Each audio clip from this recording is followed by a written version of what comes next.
जानकी वल्लभ राजा राम।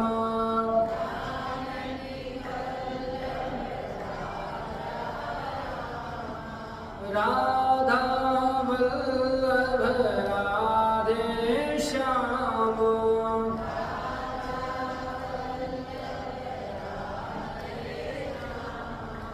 संकट मोचन कृपा निधान।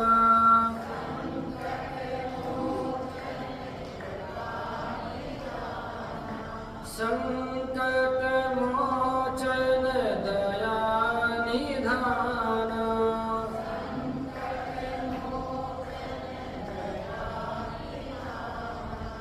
अपना दास बना लो राम।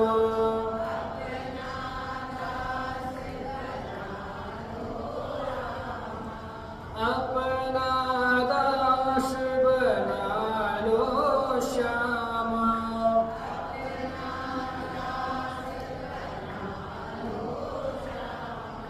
जय सिया राम जय जय सिया राम।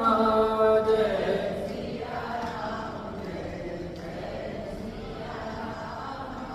जय सिया राम जय जय सिया राम।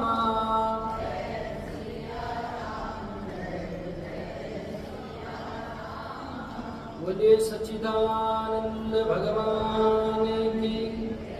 श्री काशी विश्वनाथ भगवान की। सियावर रामचंद्र भगवान की। श्री राधा कृष्ण भगवान की। जगजननी जगदम्बे मैया की। अनंत बलवंत श्री हनुमान जी महाराज की जय। महर्षि श्री वाल्मीकि जी महाराज की। कली पावनावतार गोस्वामी श्री तुलसीदास जी महाराज की। श्री सद्गुरुदेव भगवान की। सत्य सनातन धर्म की। धर्म की अधर्म का प्राणियों में विश्व का। गौ माता की गौ हत्या। ओम नमः पार्वती पतये हर हर महादेव। भक्तवांछा भक्तवत्सल दया सिंधु कृपा सिंधु सच्चिदानंद भगवान परमात्मा के गुरु चरणों में प्रणाम। परम पवित्र इस भारत भूमि को वंदन। भारत भूमि में विद्यमान समस्त देवी देवताओं के गुरु चरणों में प्रणाम। प्रातः स्मरणीय अर्चनीय वंदनीय श्रोत्रिय ब्रह्मनिष्ठ पूज्यपाद श्री सद्गुरुदेव भगवान के गुरु चरणों में प्रणाम करते हुए राजस्थान की पावन धरा में अवस्थित परम धार्मिक नगर ब्यावर के मध्य स्थित श्री गीता भवन के अधिष्ठात्री देवता श्री राधा कृष्ण भगवान के चरण सन्निधि में अखिल सृष्टि के कारण स्वरूप कौशल्यानंद वर्धन राघवेंद्र सरकार के दिव्याति दिव्य मंगलमय स्वरूप शब्द ब्रह्मरूपी सुवांगमय स्वरूप श्रीमद रामचरितमानस ग्रंथराज का पावन आश्रय लेकर इस मानव देह को सार्थक करने के लिए और मानव जीवन का सर्वोत्कृष्ट फल सत्संग प्राप्त करने हेतु समुपस्थित समस्त श्रद्धामयी मातृशक्ति गीता भवन के समस्त न्यासीगण धर्मानुरागी भक्तजन सज्जन बाल गोपाल आप सबके हृदय रूपी अंतकरण में विराजमान परब्रह्म परमात्मा को सादर प्रणाम। जय श्री राम। भगवान की महती अनुकंपा से हम लोग पावन चातुर्मासिक अनुष्ठान के क्रम में परमात्मा के दिव्य चरित्र का अवगाहन कर रहे हैं, रसस्वादन कर रहे हैं। और मानव जीवन को यदि वास्तविकता में कहीं रस मिलता है अथवा कहीं आनंद मिलता है या कहीं सुख मिलता है तो केवल परमात्मा की कथा के माध्यम से ही मिलता है या परमात्मा की भक्ति में ही मिलता है। जैसे देखो, प्रतिदिन आजकल अखबार में प्रत्येक घर व्यक्ति के घर में आता है, अनेक प्रकार के उपन्यास हैं, अनेक प्रकार के चित्रपट हैं, और मोबाइल भी आ गया है तो उसमें भी अनेक प्रकार के चलचित्र हैं। तो समस्त प्रकार की सामग्री उपलब्ध है और उस सामग्री के माध्यम से भी हम लोग मनोरंजन कहें या मन को शांत करने का प्रयास करते हैं कि थोड़ा अखबार पढ़ लेते हैं, मन को शांति मिलेगी, उपन्यास पढ़ लेते हैं। लेकिन जो अखबार आज आपने पढ़ा है वही अखबार गलती से आपकी टेबल पे आ जाए और आप देखने लगो, अरे तो कल का अखबार है तो पढ़ा हुआ है, इसको क्या पढ़ा। तो कल का अखबार पढ़ा हुआ भी पढ़ने का मन नहीं करता। अर्थात एक बार जो चीज हो गई है उस विषय को सेवन करने का मन नहीं करता।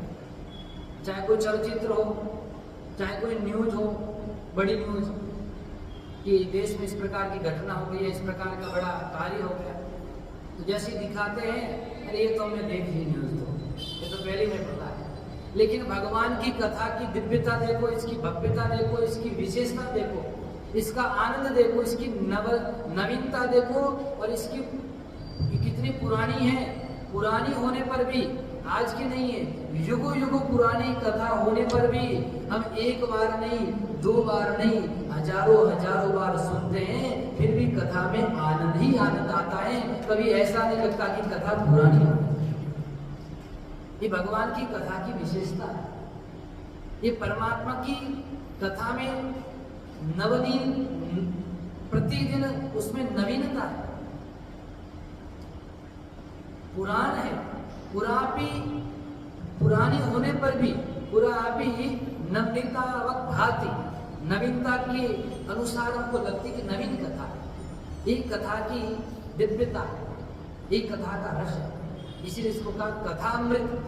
इसको कितना ही पान करते जाओ, कितना ही पान करते जाओ, तथापि हमारा मन कभी भरने वाला नहीं है, क्योंकि परमात्मा की कथा, क्योंकि वास्तविक है। जो सत्य होता है ना, सत्य, तो सत्य को बार बार सुनो तो भी सत्य ही रहेगा, कभी मिथ्या नहीं हो सकता, और उससे आपको कभी उसमें झूठ प्रतीत नहीं होता।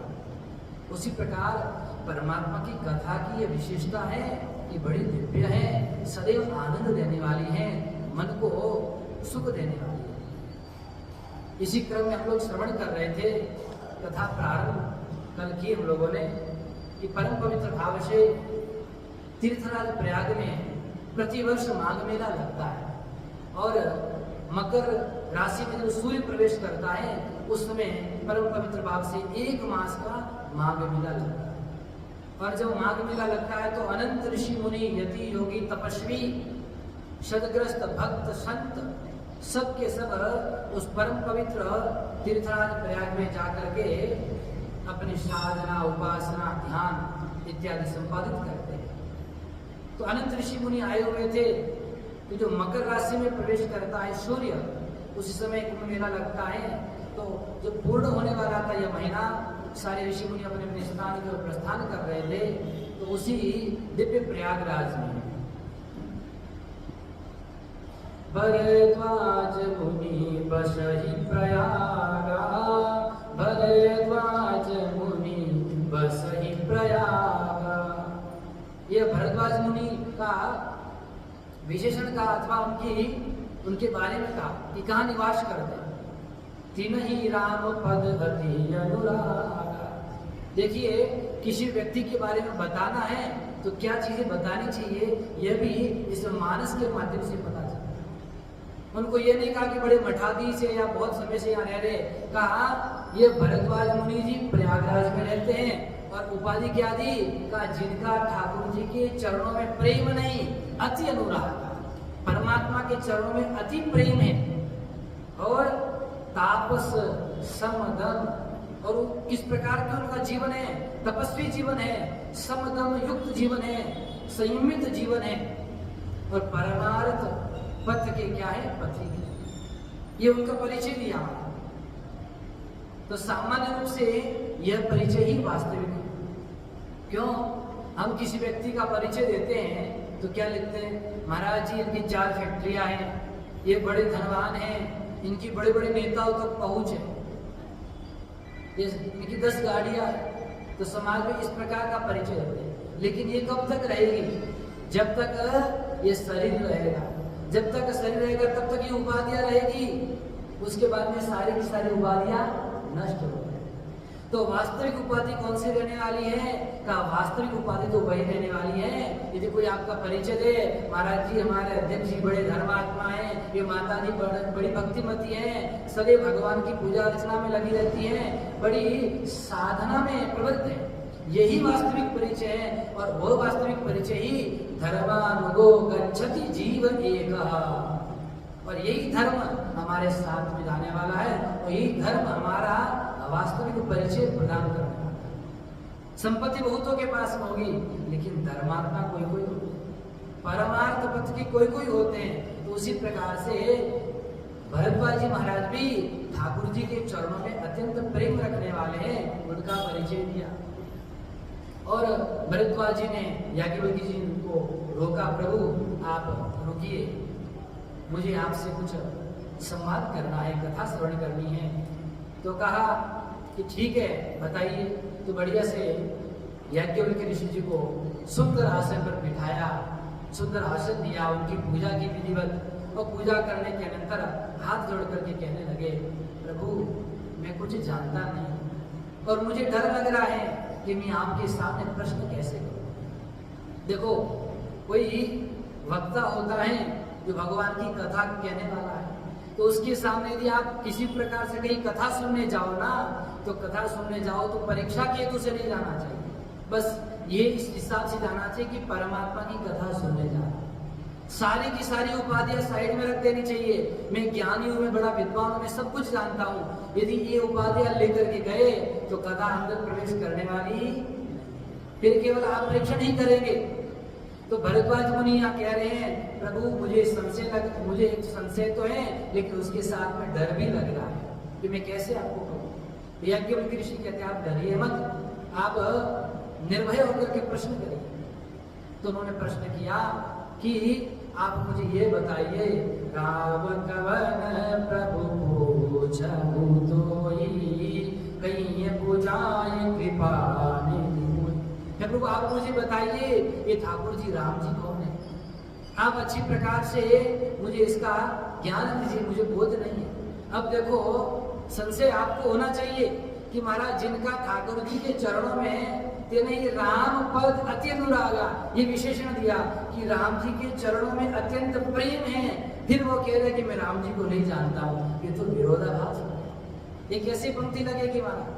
कहा कि इसीलिए कह रहे हैं यद्यपि ठाकुर जी को जानते हैं, ठाकुर जी के चरणों में प्रेम है, लेकिन इसलिए पूछ रहे हैं कि इसी बहाने ठाकुर जी की कथा सुनने को मिलेगी, जीवन में ठाकुर जी की कथा का पुनः सुनने का अवसर प्राप्त होगा, इसलिए पूछ रहे हैं। असल तो महापुरुष होते हैं, कोई संवाद छेड़ देते हैं, तो महापुरुष और मंथन करके बताएंगे।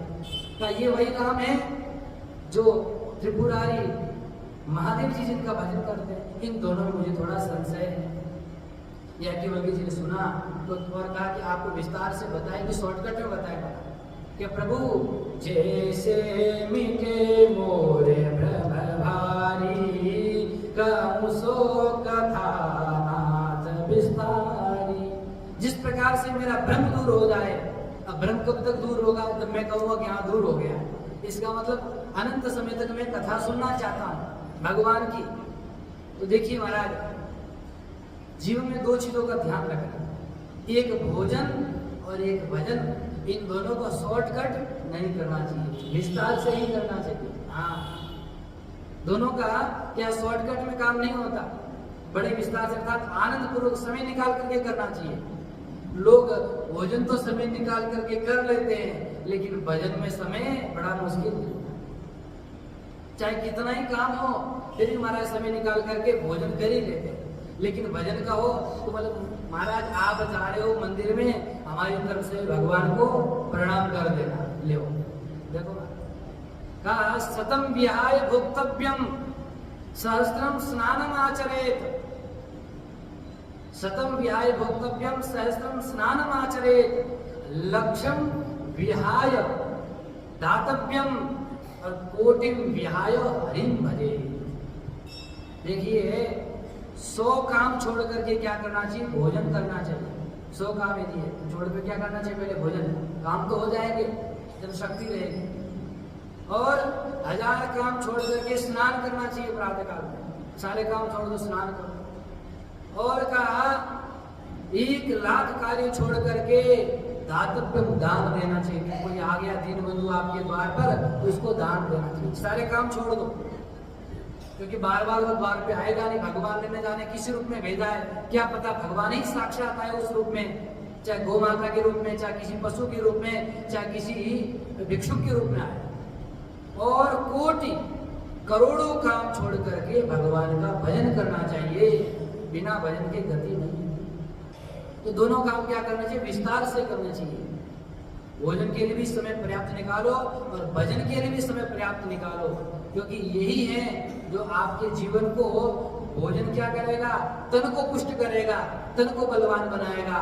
और भजन मन को बलवान बनाएगा, मन को पुष्ट करेगा।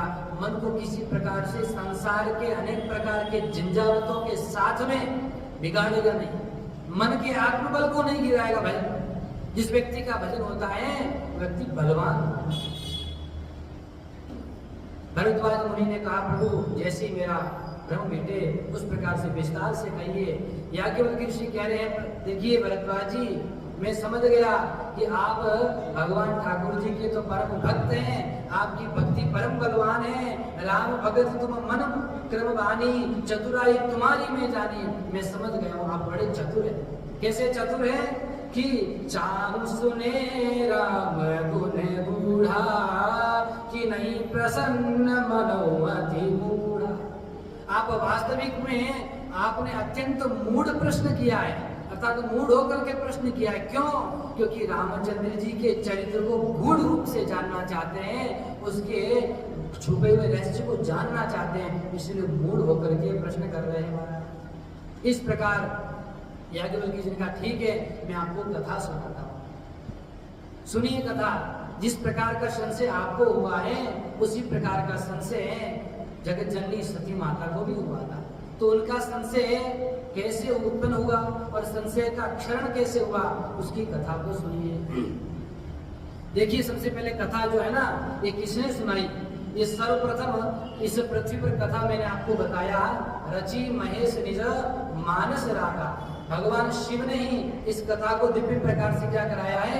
श्रवण कराया। सबसे पहले भगवान शिव ने ही, बाद में सनिष्ठ नहीं, यह परंपरा से हम सबको कथा प्राप्त हुई है। शंकर ने खुद लिखी है, शंकर ने खुद लिखी है श्री राम की कहानी। शंकर ने खुद लिखी है श्री राम की कहानी। शंकर ने खुद लिखी श्री राम की कहानी। हे चार घाट में, हे चार घाट में वक्ता है चार ज्ञानी। हे चार घाट में वक्ता है चार ज्ञानी। शंकर ने खुद लिखी श्री राम की कहानी। कहिया केवल के वक्ता बैठे हैं किनारे। कहिया केवल के वक्ता बैठे हैं किनारे। कहीं है गरुड़ जी श्रोता वक्ता भूषण प्यारे। कहीं है गरुड़ जी श्रोता वक्ता भूषण प्यारे। कहीं व्यास है महेश, कहीं व्यास है महेश। श्रोता स्वयं भवानी। शंकर ने स्वयं लिखी है श्री राम की कहानी। शंकर ने स्वयं लिखी है श्री राम की कहानी। छंदो शंकर ने सुनाया छंदों में भाव भर कर, शंकर ने सुनाया गोस्वामी जी ने मत कर अमृतमयी बनाया, गोस्वामी जी ने मत कर अमृतमयी बनाया, सुखदायिनी कथाएं सुखदायिनी कथाएं लगती सुगम्यवारी, लगती सुगम्यवारी, शंकर ने स्वयं लिखी है, शंकर ने स्वयं लिखी है श्री राम की कहानी, शंकर ने स्वयं लिखी है। बोले शंकर भगवान की। तो साक्षात शंकर भगवान ने इस दिव्य कथा की क्या की है, रचना की है। अब भरद्वाज मुनि से याज्ञवल्क्य जी ने कहा कि आपका जो संशय है उसको दूर करने के लिए मैं भगवान शिव के चरित्र का श्रवण कराता हूँ। एक बार त्रेता जुग माही, एक बार त्रेता जुग माही, शंभु गए कुंभज ऋषि पाही, शंभु गए कुंभज ऋषि पाही। का एक बार की बात है, त्रेता युग के समय में भगवान शंकर कहाँ गए, कुंभज ऋषि अगस्त्य ऋषि के पास में। तो महाराज उनके पास में क्यों गए, इसके लिए भी आपको एक कथा सुननी पड़ेगी। इसके पीछे क्या कारण है, का एक समय की बात है, नारद जी महाराज भगवान के मन के अनुसार चलते हैं, तो लीला करने के लिए चले। नारद जी लीला करने के लिए चले तो एक विंध्याचल नाम का पर्वत है, विंध्य पर्वत, और एक सुमेरु पर्वत है। तो सुमेरु पर्वत उस समय अत्यंत बलवान और अत्यंत ऊंचाई पर था। सबसे बड़ा सुमेरु पर्वत को ही कहते हैं, आज भी वही है। नारद जी महाराज विंध्य के पास में गए और कहने लगे, अरे देखो आपसे ज्यादा प्रशंसा सब सुमेरु पर्वत की करते हैं, वो इतना विशाल है, इतना तपस्वी है, इतना बलवान है, क्या आप बढ़ नहीं सकते, क्या आप में शक्ति नहीं है? नारद जी ने उसको उकसाया, उसने कहा क्या बात करते हैं, सुमेरु को तो मैं तपस्या की साधना के माध्यम से पीछे रख सकता हूँ। तो कहा ठीक है करो साधना, मैं भी देखता हूँ कितनी साधना। विंध्य महाराज गए साधना के लिए, तपस्या की, और तपस्या के बाद में उन्होंने बल प्राप्त किया और इतने बलवान हो गए, इतने बलवान हो गए कि महाराज नारद जी ने कहा कि बढ़कर के दिखाओ, और बढ़ने के लिए ऐसे प्रारंभ हुए, बढ़ते गए बढ़ते गए बढ़ते गए बढ़ते गए, सुमेरु पर्वत को पीछे रख दिया और इतना बढ़ गए कि स्वर्ग तक पहुंच गए। और जैसे स्वर्ग तक पहुंच गए कि चारों लोगों, तीनों लोगों में महाराज अंधियारा होने लग गया। त्रिभुवन में ऐसा लगा कि सृष्टि दो खंड में विभाजित हो जाएगी। उसी समय सारे देवता घबराने लगे, परेशान होने लगे, त्राही माम करके भगवान की शरण में गए। और कहते कि समस्त पर्वतों के गुरु कौन है, अगस्त्य ऋषि। सबसे पहले अगस्त्य ऋषि के पास में गए। अगस्त्य ऋषि से कहा, प्रभु आपके शिष्य को समझाइए, ये बताइए इनको कि थोड़ा ये झुक जाए, नहीं तो अब हमारा लोक में आना जाना मुश्किल हो जाएगा। इसने तो सृष्टि को दो खंड में विभाजित कर दिया है। अगस्त्य ऋषि कहाँ निवास करते हैं, बोले काशी में निवास करते हैं। काशी क्या है, काश्यते प्रकाश्यते सा काशी, जो सबको अपने ज्ञान रूपी प्रकाश के द्वारा प्रकाशित करती है, ऐसी परम पवित्र काशी है। उस काशी में कौन निवास करते हैं, अगस्त्य ऋषि। और काशी में निवास करना परम पवित्र है। काश्याम वास सताम संग गंगा स्नानम शिवालय मुक्तिदम शिव जपम सौख्यमनंददायकम। काशी में वास मिल जाए और संतों का संग मिल जाए, साथ में परम पवित्र उत्तरवाहिनी पतित पावनी माँ भागीरथी का दर्शन हो जाए, और परम पवित्र भाव से क्या है, वहाँ हरिश्चंद्र घाट है, मणिकर्णिका घाट है। ये परम पवित्र भाव से काशी का वास करना अत्यंत आनंददायक है। काशी में वास करो, भगवान शिव का दर्शन करो, माँ गंगा जी में स्नान करो, और क्या करो, संतों का संग करो, सत्संग करो। ये साक्षात क्या है, मुक्ति देने वाला है। जब देवताओं ने कहा प्रभु आप जाकर के शिष्य को समझाइए, अब जाना पड़ेगा शिष्य के पास, तो काशी से बाहर जाना पड़ेगा। अगस्त्य ऋषि ने मना कर दिया, अरे तुम मुझे काशी छोड़ने के लिए कह रहे हो, यहाँ का कौवा भी काशी छोड़ने को धिक्कारता है कि तुम जो है काशी छोड़ के जा रहे हो, दुर्भाग्यशाली हो। काशी का वास परम पवित्र है। कैसा है? का मंगलम मरणम यत्र सुफलम यत्र जीवितम, मंगलम मरणम यत्र विभूतिश्च विभूषणम, कोपिनम कोशेयम सा काशी ज्ञानीयते।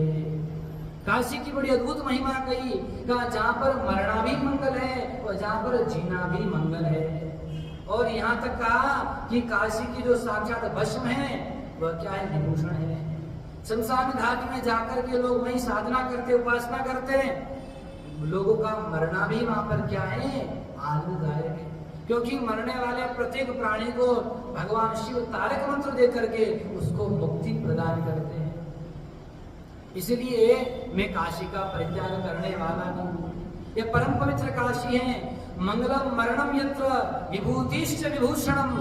इस काशी में तो जो मरते हैं, मरने के बाद में जो भस्म बनती है वही विभूषण बन जाता है, और उसी भस्म को साक्षात भगवान शंकर भी धारण करते हैं, और वही भगवान शंकर का क्या आभूषण हो जाता है। जिता भस्मालेपो सकल करोटी परिकरा अमंगल्यम शीलम तब विभूति नाम अखिलम। यद्यपि भगवान शिव के विद्यमान सारे आभूषण अमंगल के सूचक हैं, तथापि भगवान शिव क्या है? सबका मंगल करने वाले हैं। चिता की जो भस्म है उसका लेपन करते हैं। तो परम पवित्र ये काशी है। यहाँ का छोटे से छोटा प्राणी भी काशी नहीं छोड़ता है। काशी छोड़ना अर्थात दुर्भाग्य प्राप्त करना। इसलिए देवताओं, मैं काशी को छोड़ करके कहीं जाने वाला नहीं हूँ। मैं यही आनंद से भगवान का भजन करूंगा और मुझे परेशान करूंगा। अब देवता चले गए कहाँ? भगवान शंकर के पास में। बोले प्रभु अब आप ही समझा सकते हो अगस्त्य ऋषि को। अगस्त्य ऋषि के पास में भगवान शंकर जी गए और भगवान शंकर ने कहा, हे अगस्त्य ऋषि, देखो अब सृष्टि में क्या आ गया है? विपदा आ गई है, आपदा आ गई है, सब त्राही त्राही कर रहे हैं, और इसका उपाय केवल आपके पास है, क्योंकि सारे के सारे पर्वत आपके हैं, ये आपके शिष्य हैं, और आपकी बात को कभी टालते नहीं, आपकी आज्ञा का सदैव उल्लंघन नहीं करते, सदैव पालन ही करते। अगस्त्य ऋषि भी कहने लगे, प्रभु आप भी मुझे काशी छुड़ाना चाहते हो, आप नहीं चाहते मैं काशी में रहूं? प्रभु ये अच्छा नहीं लग रहा। भगवान ने कहा, देखो अगस्त्य ऋषि जी, सृष्टि के संचालन में सभी का सहयोग अत्यंत आवश्यक है, इसलिए आपको सहयोग करना होगा। और मैं आपको वचन देता हूँ कि आप जहाँ जाएंगे, जिस स्थान पर रहेंगे, जिस परिस्थिति में रहेंगे, एक बार मैं स्वयं परिवार सहित आपसे कथा सुनने के लिए आऊंगा।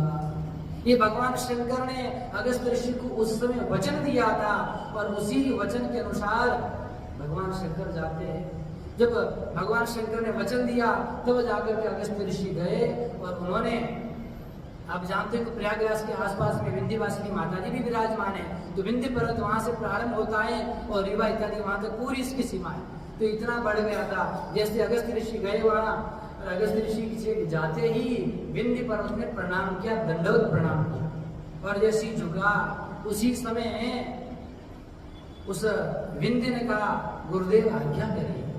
बोले यही आज्ञा है, जब तक मैं दक्षिण भारत की यात्रा करने जा रहा हूँ, वापस लौट करके ना आऊं, तब तक यहीं पड़े रहना, यहीं बैठे रहना, इसी स्थिति में रहना। कहा जो आज्ञा गुरुदेव। और जब से गए अगस्त्य ऋषि वहां से पुनः वापस लौट करके कभी आए ही नहीं, और तब से विंध्य पर उसी प्रकार प्रणाम मुद्रा में ही बैठा हुआ। तो सृष्टि को पुनः बचाया किसने? अगस्त्य ऋषि ने। फिर अगस्त्य ऋषि वापस लौट करके काशी की तरफ नहीं आए। फिर गए कहाँ गए महाराज? नासिक में वहीं रह करके अपनी कुटिया बनाई और वहीं रह करके भगवान का भजन करने लगे। तो उसी स्थान पर उसी वचन को पूर्ण करने के लिए भगवान शंकर आए। एक बार त्रेता जुग माई, शंभु गए कुंभ ऋषि पाई। तो त्रेता युग का समय था। उसी त्रेता युग में भगवान शंकर कहाँ गए? कुंभज ऋषि के पास में गए और वहां जाकर के कथा सुनने के लिए अगस्त्य ऋषि के पास में। कैसे गए? अकेले नहीं गए महाराज, अकेले नहीं गए, इसके साथ में गए जगतजननी माता सती जी के पास साथ में गए। संग सती जग जननी भवानी, संग सती जग जननी भवानी, पूजे ऋषि अखिलेश्वर ज्ञानी, पूजे ऋषि अखिलेश्वर ज्ञानी। भगवान शंकर कैसे गए? माता सती जी को साथ में लेकर के वहां पर गए। अब इससे संकेत क्या मिलता है कि कथा सुनने जाओ महाराज तो अकेले मत जाओ, अपने संपूर्ण परिवार के साथ में जाना चाहिए। ये संकेत भगवान शंकर हम सबको दे रहे हैं। यदि पति देवता आते हैं तो पत्नी जी को भी साथ में लाना चाहिए, परिवार सबको साथ में लाना चाहिए। अच्छा क्या होगा? देखिए हमारे सनातन संस्कृति में विवाह होता है, उसमें क्या कहा जाता है? ये आपकी अर्धांगिनी है, अर्थात आपका अर्धांग है, आपका वामांग है। आपके जीवन में आप जितना भी सत्कर्म करेंगे उस सत्कर्म का आधा हिस्सा स्वतः ही आपके अर्धांगिनी को प्राप्त हो जाएगा। लेकिन अर्धांगिनी के द्वारा किया गया जो पुण्य सत्कर्म है वो आपको प्राप्त होने वाला नहीं है। इसलिए साथ में लेके आओ तो यद्यपि यहाँ से प्राप्त हो जाएगा तो क्या पता आपका हिस्सा बच जाए, आपको पूरा मिल जाए पुण्य। इसलिए परिवार सहित कथा सुनने के लिए आना चाहिए। इस संकेत भगवान शंकर दे रहे हैं। संग सती जग जननी भवानी, पूजे ऋषि अखिलेश्वर जानी। जैसे ही भगवान शंकर गए महाराज ऋषि अत्यंत प्रसन्न हो गए, आनंदित हो गए और आनंदित होकर के क्या कहने लगे? हे प्रभु आपने बड़ी कृपा की है इस सेवक पर कि आपने पुनः जो वचन दिया था उस वचन की पूर्णाहुति करने के लिए आप यहाँ पधारे महाराज। अब भगवान जब पधारे उस समय अगस्त्य ऋषि ने क्या किया? बड़े ही प्रेम से ठाकुर जी को बिठाया। यद्यपि स्वयं वक्ता है अगस्त्य ऋषि, भगवान शंकर कथा सुनने के लिए जा रहे हैं, लेकिन श्रोता को बैठा करके वक्ता से अगस्त्य ऋषि ने बड़ा दिव्य प्रकार से पूजन अर्चन वंदन किया। खूब दिव्य प्रकार से ठाकुर जी की पूजा की, वंदना की। जब ठाकुर जी की वंदना की किस भाव से की? कहा देखो मैं तो राम कथा का वक्ता हूँ, लेकिन ये भगवान शंकर तो साक्षात परब्रह्म है, जो साक्षात परब्रह्म है वो मेरे से कथा सुनने के लिए आए हैं। इससे बड़ा सौभाग्य मेरे लिए क्या हो सकता है कि भगवान स्वयं आ रहे कथा सुनने के लिए। मैं परम सौभाग्यशाली हूँ। इस भाव से क्या कथा के पूर्व भगवान शंकर का अर्चन पूजन किया। जैसे भगवान शंकर के साथ में माता सती भी बैठी थी, जगत जननी जान करके, भवानी जान करके, जगत की माता जान करके दोनों की पूजा की। और जिस समय पूजा कर रहे थे उसी समय माता पार्वती, माता जो सती हैं, माता सती के मन में प्रश्न आ गया, देखो ये तो हमारी पूजा कर रहे हैं, ये कथा क्या सुनाएंगे हमारे? ये तो स्वयं हमको पूज रहे हैं, इसका मतलब हमको बड़ा मान रहे हैं इसलिए पूज रहे हैं। और मेरे पति जगत वंद्य है, संपूर्ण जगत इनकी पूजा करता है और मैं भी भवानी, तो ये हमारी पूजा कर रही है, हमको कथा क्या सुनाएंगे? माता सती के मन में ये धीरे धीरे उत्पन्न होने लगे अनेक प्रकार के प्रश्न। लेकिन महाराज देखो श्रोता और वक्ता का कैसा संबंध होना चाहिए? श्रोता को किस भाव से सुनना चाहिए, वक्ता को किस भाव से सुनना चाहिए? कहा वक्ता को भी उस भाव से कथा कहनी चाहिए कि मेरे सामने जितने श्रोता बैठे हैं साक्षात भगवान के स्वरूप में ही आए हैं और ऐसा समझे साक्षात भगवान ही कथा सुन रहे हैं, मैं भगवान को कथा सुना रहा हूं। और श्रोताओं को समझना चाहिए कि भगवान की कृपा से, भगवान के माध्यम से, भगवान ही अंतःकरण में स्थित होकर के हम सभी लोगों का जीवन पवित्र करने के लिए इस शरीर को माध्यम बनाया है और कथा श्रवण करा। इस प्रकार मन में संशय नहीं करना चाहिए महाराज ये तो झुकते हैं, ये तो विनम्र हैं, ये तो छोटे हैं, ये तो बड़े हैं, ये हमें कथा क्या सुनाएंगे। जो व्यक्ति इस प्रकार चिंतन करता है, इस प्रकार मन में अनेक प्रकार के प्रश्नों को करता है और संतन के पास में जाते हैं ना, कथा वक्ता या किसी महापुरुष के साथ में, तो कैसे जाना चाहिए? कहा संत मिलन को जाइए तज माया अभिमान, जो जो पग आगे धरे कोटि यज्ञ समान। जब जब कथा सुनने जाओ, संत महापुरुषों के साथ पास में जाओ, दर्शन करने के लिए जाओ महाराज, तो अपनी संसार की जितनी उपाधियां हैं उन उपाधियों को एक डब्बे में भर करके साइड में रख दो, क्योंकि उपाधि लेकर के जाओगे तो कुछ लेकर के आने वाले नहीं हो महाराज। खाली होकर के जाओगे तो कुछ प्राप्त करके आओगे, और भरे भरे जाओगे तो उसी भरे होकर के आओगे। कैसे जाना चाहिए? भगवान बुद्ध को जानते हैं आप लोग? बोध गया गए, कोई लोग दर्शन किए? बनारस तो गए होंगे, ठाकुर जी का दर्शन किया होगा। तो बनारस के पास में क्या है? बोध गया है। जब भगवान बुद्ध जी को बोध हो गया, और लोग कहते हैं बोध होने के बाद में चले गए, इसलिए बोध गया नाम रख दिया। तो परम पवित्र स्थान जो बोध गया, जहाँ भगवान बुद्ध को ज्ञान प्राप्त हुआ, तो भगवान बुद्ध के पास में एक व्यक्ति, एक सेठ था, थोड़ा अभिमानी था। रोज आता था कि प्रभु मेरे उद्धार के लिए मुझे कुछ ज्ञान दीजिए, कुछ ज्ञान की बातें सुनाइए। बुद्ध भगवान ने कहा कि कल आना, कल बताएंगे। फिर कल गया, कहा फिर आप कल आना, अगले दिन आना, तब जाकर के बताएंगे। ऐसे ऐसे करते 3-4 दिन हो गए, और 5वें दिन कहा कि ठीक है, अब मैं स्वयं तुम्हारे घर में आऊंगा, तुम वहीं ला करके बैठना, व्यवस्था करना, मैं आकर के ज्ञान तुमको दूंगा, बता दूंगा मंत्र कैसे जीवन जीना। तो अगले दिन भगवान बुद्ध स्वयं गए, और जा करके कैसे गए? जो भिक्षा का पात्र था, उस पात्र में गोबर सना हुआ था, गोबर रखा हुआ था, और बाद में वो लेकर के वहां गए। उसमें बढ़िया से संत जी आए तो भिक्षा की व्यवस्था की थी, बढ़िया से खीर बनाई थी, मालपुआ बनाया था, जैसे आप लोग बनाते हैं। पर महाराज जी आकर के खाते ही नहीं। महाराज क्या करें, मालपुआ नहीं खाते हैं, खीर नहीं खाते। तो महाराज अपना पात्र लेकर के गए, और उस पात्र को आगे कर दिया, और खीर डालने के लिए कहा, भाई साहब सेठ जी इसमें खीर दे दो मुझे। तो कहा, महाराज आप क्या मूर्ख हो, आपको बुद्धि नहीं है, आपको तो इतना भी ज्ञान नहीं है कि इसमें गोबर लगा हुआ है, इसमें मैं खीर कैसे दूंगा, आप मुझे क्या ज्ञान देंगे बताओ? कचरा भरा हुआ, उसमें गोबर भरा हुआ। बुद्ध भगवान ने कहा तुम इसमें डालो। बोले नहीं डाल सकता मैं, इसमें पहले ही भरा हुआ कैसे डालूंगा मैं? बोले उसी प्रकार तुम्हारे मन में भी जब तक संसार का गोबर भरा हुआ था, उपाधियों का गोबर भरा हुआ था, तो मेरा ज्ञान देना व्यर्थ हो जाता। मैं ज्ञान देता तो वो तुम्हारे अंदर आता नहीं, इसलिए तुम जब खाली होकर के मेरे पास में आओगे तभी तुमको मैं ज्ञान दे सकता हूँ, और तभी हमारा ज्ञान तुमको बचेगा, तभी ज्ञान तुम्हारे अंदर उतरेगा। तो कथा सुनने भी जाओ तो सारी उपाधियां साइड में रख दो, केवल कथा सुनने के लिए ही जाना चाहिए। लेकिन इस कथा में एक दृष्टांत और आता है परम पवित्र भाव से, श्री काकभुसुंडी और गरुड़ जी का। जब काकभुसुंडी जी ने गरुड़ जी को कथा सुनाई, और कथा सुनाने के बाद कथा पूर्ण हुई तो गरुड़ जी जाने लगे। और जब जाने लगे तो गरुड़ जी ने कहा कि हे काकभुसुंडी जी, अब आप मुझे ये बताइए कि मेरे जाने के बाद आप मुझे कभी याद तो करेंगे या नहीं? बोले हाँ हाँ जरूर याद करेंगे, आपको याद क्यों नहीं करेंगे? तो बोले किस भाव में याद करेंगे?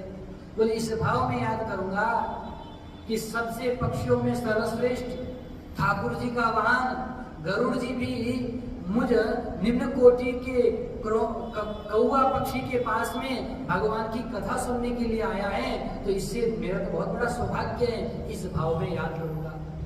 जैसे ये उत्तर सुना, श्री गरुड़ जी के नेत्रों में अश्रु आने लगे, अश्रुपात होने लग गया।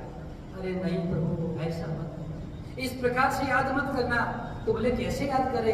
बोले मुझे तो ऐसे याद करना कि मैं आपका दास हूँ, आपका किंकर हूँ, इस रूप में मुझे याद करना। मुझे कोई उपाधि से युक्त याद नहीं करना, मैं किंकर होकर के कथा सुनने आया था, आपने मेरा संशय दूर किया, इसलिए इस भाव से आप मुझे याद करना। लेकिन उसी समय काकभुसुंडी जी कहते हैं कि वास्तविक रूप में अब मुझे समझ में आ गया। क्या समझ में आ गया? तो ही न संशय, आपको कोई संशय नहीं है, मैं जानता हूं आपके जीवन में कोई संशय नहीं है, लेकिन आपने क्या किया है? ठाकुर जी ने मुझ पर कृपा की है कि आपको ऐसा दूत बना करके भेजा है और मुझको बड़पन दिया ठाकुर जी ने। हे गरुड़ जी, आपको कोई संशय नहीं है। पठई मोह मिस खगपति तो ही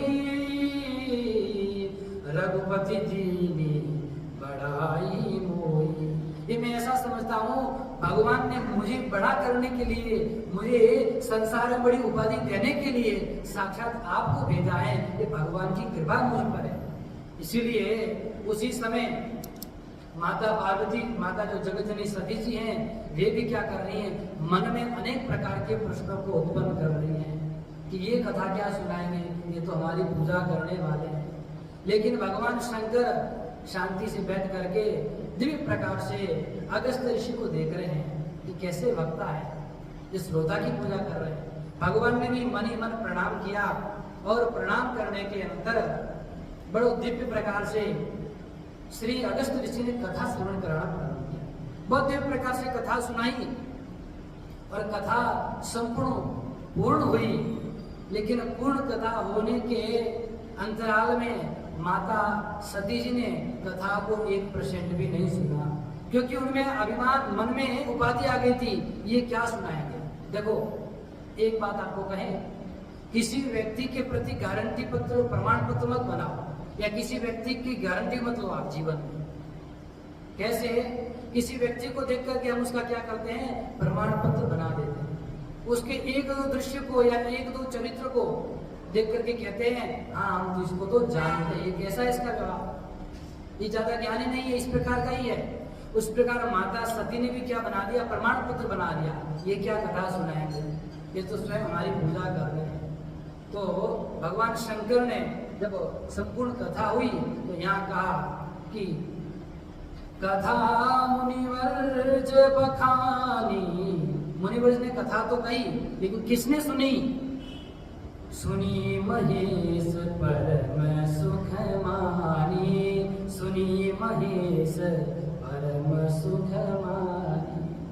भगवान शंकर ने जब कथा सुनी तो परम आनंद आया, क्योंकि भगवान की कथाओं को सुन करके मन आनंदित होता है, प्रफुल्लित होता है। लेकिन माता सती ने कथा नहीं सुनी तो महाराज माता सती के मन में तो क्या हो गया, वो आगे जाकर के संशय उत्पन्न हो जाता है। भगवान शंकर ने कथा सुनी तो अनेक प्रकार से उनको आनंद हो गया। देखिए, किसी व्यक्ति के प्रति मैंने कहा कि प्रमाण पत्र नहीं बनाना चाहिए, तो ऐसे एक पथिक महाराज है, संत हुए, उन्होंने कहा कि किसी का भरोसा मत करो, किसी व्यक्ति पर क्या कहते हैं, विश्वास इतना अधिक नहीं करना चाहिए, या प्रमाण पत्र नहीं बनाना चाहिए। क्यों? स्वयं के लिए कहते हैं, क्या कहते हैं, पथिक तू अक्लमंदी पर विचारो पर ना इतराना। अपने अक्लमंदी पर, अपनी चतुरता पर इतना मत इतराओ। क्यों महाराज?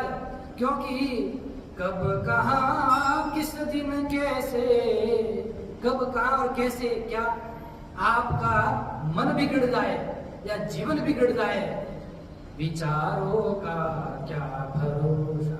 जो हमारे मन में विचार चल रहे हैं, आज भगवान की कृपा से जैसी मैं कथा कह रहा हूँ, क्या पता कल मेरा मन बिगड़ जाए, कल जीवन बिगड़ जाए। तो इस प्रकार से अपने आप पर या किसी व्यक्ति पर इतना अधिक भरोसा नहीं करना, अपने विचारों पर इतना मत इतराओ कि हम बहुत बलवान है, बहुत चतुरवान है, क्योंकि माया के वशीभूत होकर के कोई भी व्यक्ति किसी भी समय गिर सकता है। ये बड़ी विचित्र माया है। तो कहा कि माता सती ने भी अपने आप को बड़ा ज्ञानी समझा और ज्ञानी समझ करके कथा श्रवण नहीं की। जब कथा श्रवण नहीं की, उसके अनंतर क्या हुआ, अब कथा सुनकर के दोनों जाने लगे, और जब जाने लगे तो कथा सुनने का फल क्या महाराज? कथा सुनने का यही फल है कि कथा सुनने के बाद में भगवान के दर्शन की इच्छा हो। कथा सुनने का यही फल है कि आपको क्या हो जाए, परमात्मा के दर्शन की इच्छा हो जाए, तो आपकी कथा सुनना सफल है। भगवान शंकर मन में विचार करने लगे कि मैंने भगवान की कथा कानों से सुन करके अपने कर्णों को धन्य किया और हृदय को भी पवित्र किया, हृदय में भी आनंद की उद्वेग उठने लगे। अब यदि ठाकुर जी के दर्शन हो जाए, क्या ठाकुर जी के दर्शन हो जाए तो नेत्र भी सफल हो जाए। वहां से कथा सुन करके भगवान शंकर अगस्त्य ऋषि को भक्ति तो भी दक्षिणा देते हैं, क्योंकि कथा सुनी तो दक्षिणा देनी पड़ेगी। तो भगवान ने अगस्त ऋषि को राम भक्ति प्रदान की और राम भक्ति प्रदान करके वहां से चले। मुनि सन विदा मांगी त्रिपुरारी, मुनि सन विदा मांगी त्रिपुरारी, चले भवन संग दक्ष कुमारी, चले भवन संग दक्ष कुमारी। ये देखो, थोड़ा विचार करिए। भगवान शंकर जब गए थे तो क्या शंभु विशेषण दिया था। शंभु कहाँ गए? अगस्त ऋषि के पास में 2 अक्षर का भगवान का नाम लिया था, अर्थात सारी उपाधियों का परित्याग करके भगवान शंकर कथा सुनने के लिए गए थे। और संग सती जगत जननी भवानी, तो माता सती गई थी तो महाराज समस्त प्रकार की उपाधियों को लेकर जग जननी भवानी कितनी उपाधियां थी? 3 नाम महाराज, पर भगवान शंभु एक नाम। अब जब वापस लौटे तो तुलसीदास जी महाराज ने सारे विशेषण कहाँ लगा दिए हैं? भगवान शंकर के साथ में लगा दिए। मुनीश्वर ने विदा मांगी त्रिपुरारी, और कौन आगे कहा कि दक्ष कुमारी, एक दक्ष कुमारी विशेषण लग गया। जो भवानी बन करके गई थी वो दक्ष कुमारी बन करके आ गई महाराज। क्यों ऐसा क्यों कहा? जो भगवान की कथा से भर जाता है वही संसार में पूजा जाता है, वही बलवान होता है। जो भगवान की कथा सुनने जाए और खाली आ जाए तो उसको उसी प्रकार के विशेषण दिए जाते हैं। कहा यहाँ दक्ष कुमारी, दक्ष कुमारी क्यों कहा? क्योंकि अब भगवान की कथा प्रवेश नहीं है तो केवल दक्ष की पुत्री रह गई है। अब दक्ष कौन है? दक्ष प्रजापति। दक्ष का अर्थ क्या होता है? चतुर। तो अरे माता सती ने चतुरता दिखाई अपनी, और चतुरता दिखाने के कारण वहां क्या कथा नहीं सुनी। कथा नहीं सुनने से वो अज्ञान का बीज अंदर बैठ गया। कथा सुनोगे तो संशय का निवारण होगा कि नहीं होगा? बताओ। नहीं सुनोगे तो धीरे धीरे वही अनेक प्रकार के अज्ञान संशय को उत्पन्न करेगा। और उसी समय जब ठाकुर जी त्रेता युग में पधारे थे, भगवान राम जी का अवतार लिए थे, त्रेता युग में आए थे। उसी त्रेता युग में भगवान ठाकुर जी ने अवतार लिया हुआ था, पर अवतार लेकर के दंडकारण्य में जाकर के लीला कर रहे थे। पंचवटी में माता जगत जननी जानकी जी के साथ में रह रहे थे, और उसी समय कथा सुनने के पूर्व उधर जो ठाकुर जी लीला कर रहे हैं वहां का दृश्य क्या है?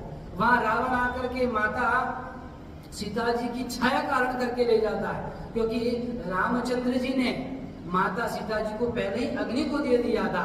अग्नि परीक्षा क्यों हुई थी? क्योंकि माता सती ने अग्नि में निवास किया, इसलिए माता जी का हरण करके नहीं ले गया था, वो तो माता जी की छाया का हरण करके ले गया। तो उसी समय जब हरण करके ले गए, उस समय क्या है? भगवान रामचंद्र जी भी लीला कर रहे हैं, और लीला कर रहे हैं उस समय क्या है?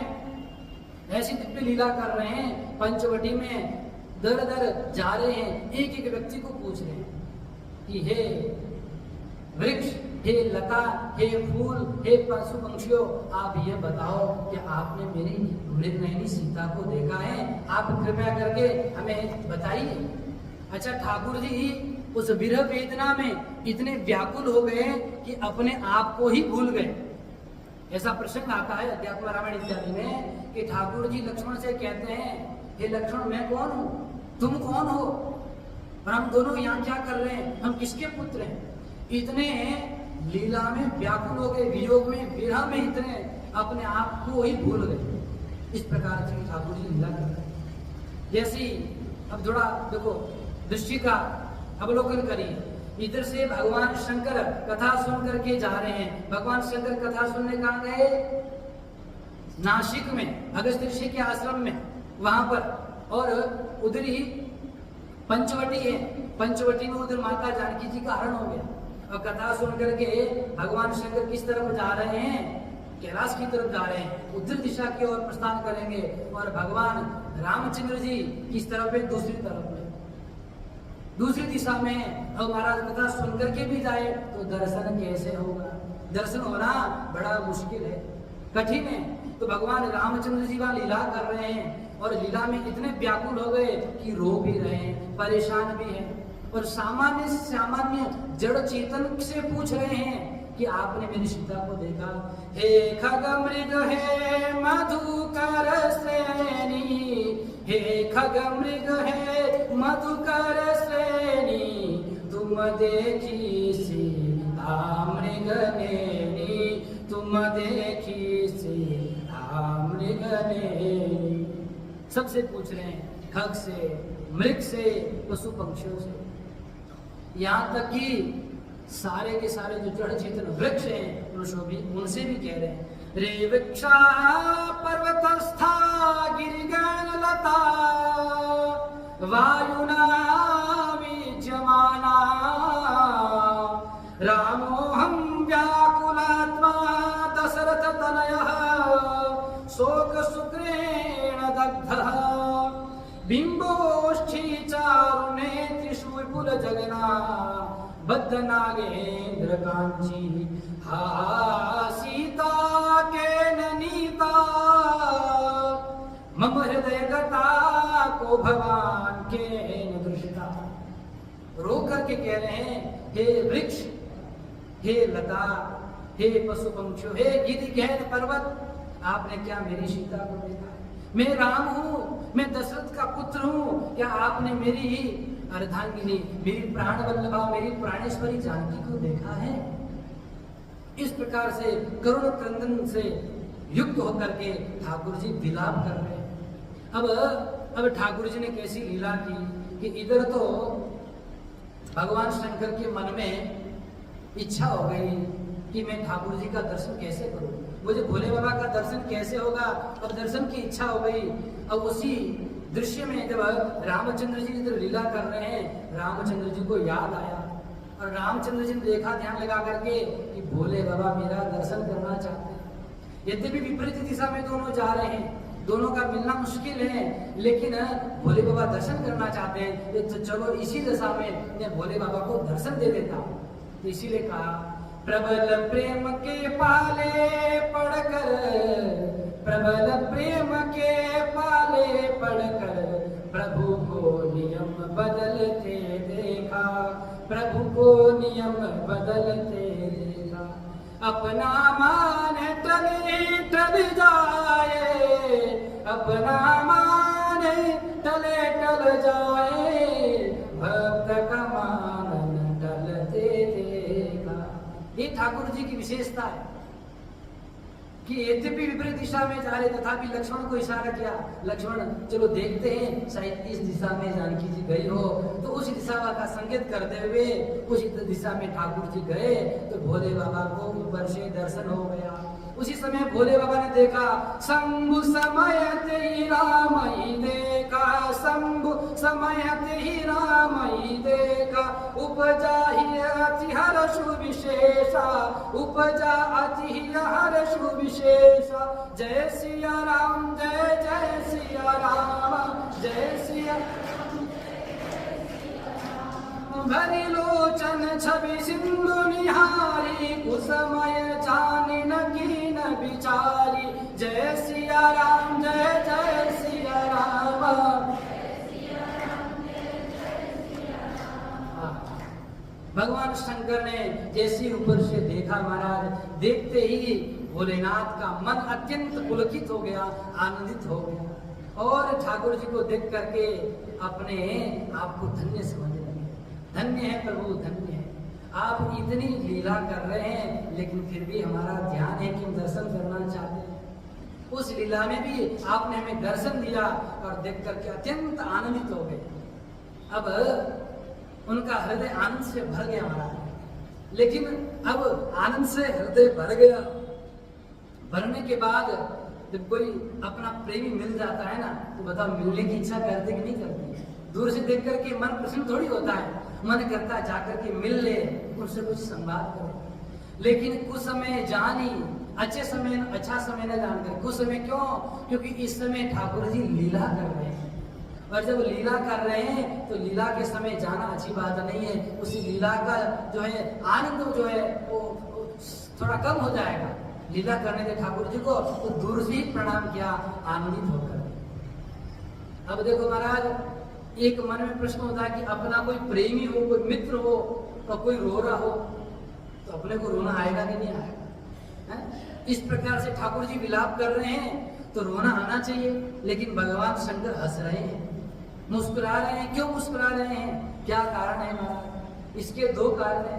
का एक तो भगवान शंकर क्या है, हमने कहा था ज्ञान घाट पर भगवान शंकर स्वयं ज्ञानी बन करके कथा कह रहे हैं। तो भगवान शंकर जान रहे हैं क्या कि ये ठाकुर जी की लीला है, ये ठाकुर जी लीला कर रहे हैं, इसलिए किसी प्रकार का मन में कोई दुख नहीं है कि वाह ठाकुर जी क्या लीला कर रहे हैं। दूसरी बात, भगवान राम जी के और शिव जी के 3 संबंध हैं। क्या है? सखा स्वामी सेवक सियपी के 3 संबंध है। सखा संबंध, स्वामी संबंध और सेवक संबंध। रामचंद्र जी भगवान शंकर के सखा भी हैं, सेवक भी हैं और स्वामी भी हैं। उसी प्रकार भगवान शंकर रामचंद्र जी के सखा भी हैं, सेवक भी हैं और स्वामी भी हैं। दोनों में कोई भेद नहीं है। भगवान लीला करने के लिए भिन्न भिन्न रूप धारण किए। अब बताओ, आपका कोई मित्र रामलीला कर रहा हो और आप पर्दे के पीछे बैठे हो, है ना, और रामलीला में वो रोने का यदि पार्ट आ जाता है तो क्या आप भी पर्दे के पीछे बैठे बैठे रोते हो क्या?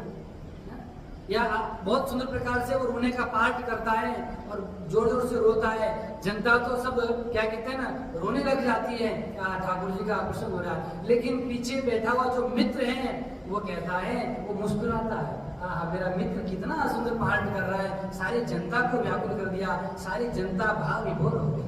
उसी प्रकार ठाकुर जी कह रहे हैं कि रामचंद्र जी लीला कर रहे हैं, कितनी सुंदर लीला कर रहे हैं कि किसी को पता ही नहीं चल रहा है। तो इस भाव से भगवान भोलेनाथ क्या कर रहे हैं? मुस्कुरा रहे हैं। और मुस्कुरा करके फिर क्या किया? भगवान ने दूर से ही प्रणाम किया। दूर से ही प्रणाम करते हैं, जय सच्चिदानंद जग पावन, जय सच्चिदानंद जग पावन, अस कही चले हूँ मनोजन सावन, अस कही चले हूँ मनोजन सावन, जय सिया राम, जय जय सिया राम, जय सिया राम, जय जय सिया राम। महाराज भगवान शंकर ने ऊपर से प्रणाम किया। सच्चिदानंद भगवान आपकी जय हो, जय हो सच्चिदानंद भगवान, बोले सच्चिदानंद भगवान की। बहुत प्रश्न होकर के जयकार करो, जैसी सच्चिदानंद भगवान की जय हो, ऐसा कहा और प्रणाम किया। और प्रणाम करने के बाद महाराज भोले शंकर तो अत्यंत आनंदित होकर के पुनि पुनि पुलकत कृपा निकेता, भगवान शंकर अत्यंत पुलकित हो रहे हैं, आनंदित हो रहे हैं। क्यों हो रहे हैं? बोले प्रभु कितनी कृपा किया, अभी मैं कथा सुन करके आया, अभी कथा का आनंद लिया और आपने मेरे को दर्शन दे करके मेरी कथा की सफलता पूर्ण कर दी, कथा का फल आपने मुझे दे दिया दर्शन देकर। इस आनंद में मग्न है और आगे जा रहे हैं। और लेकिन इस दृश्य को कौन देख रही है? माता सती देख रही है। माता सती ने देखा, क्या देखा? ये भगवान शंकर का दृश्य था और माता सती का दृश्य था। क्या था कि एक जंगल में राजकुमार अपनी पत्नी के वियोग में भटक रहे हैं, रो रहे हैं, विलाप कर रहे हैं, परेशान हैं। और उनको इतना भी भान नहीं है कि जो जड़ है, वृक्ष, पत्थर, पहाड़, लता, इनको पूछ रहे हैं क्या आपने मेरी प्राण वल्लभा को देखा? ये दृश्य कौन देख रही है? माता सती देख रही है। जब माता सती ने यह दृश्य देखा कि राजकुमार हैं, अपने पत्नी के वियोग में विलाप कर रहे हैं, ज्ञान भी नहीं है कहाँ है, तब भगवान शंकर ने जिस वाणी का प्रयोग किया, जय सच्चिदानंद जग पावन, ये सुन करके आश्चर्यचकित हो गया। का एक दृष्टि मेरी है और ये सच्चिदानंद कह रहे हैं। चलो पहली बात तो कोई बात नहीं, राजकुमार है तो प्रणाम कर दिया। प्रणाम करना कोई गलत बात नहीं है, सबको प्रणाम कर सकते, लेकिन उन्होंने सच्चिदानंद क्यों कहा? इस बात को लेकर के मन में अनेक प्रकार के प्रश्न उठने लगे, अनेक प्रकार के संशय उत्पन्न हो गए। क्यों संशय उत्पन्न हो गए? क्योंकि माता सती ने कथा नहीं सुनी। यदि कथा सुनी होती तो माता सती को पता होता कि कथा में भगवान लीला भी करते हैं, भगवान रोते भी हैं, भगवान विलाप भी करते हैं। भगवान इतने व्याकुल भी होते हैं कि जड़ चेतन से भी पूछ लेते हैं। अब कथा नहीं सुनी इसलिए मन में अनेक प्रकार के संशय हो गए।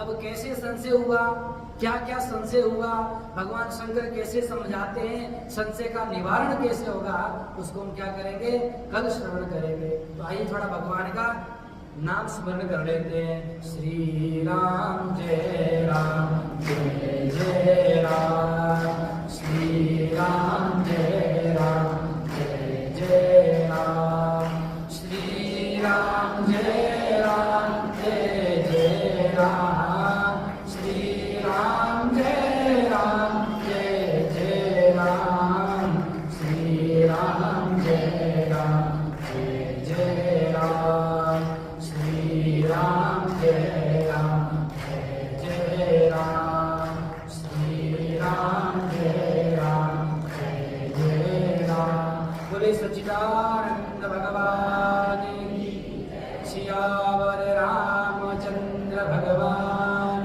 की, श्री काशी विश्वनाथ भगवान की, श्री राधा कृष्ण भगवान की, जगजननी जगदम्बे मात की, अनंत बलवंत श्री हनुमान जी महाराज की जय, महर्षि श्री वाल्मीकि जी महाराज की जय, कृपा नामदार गोस्वामी श्री तुलसीदास जी महाराज की, श्री सद्गुरुदेव भगवान की, सत्य सनातन धर्म की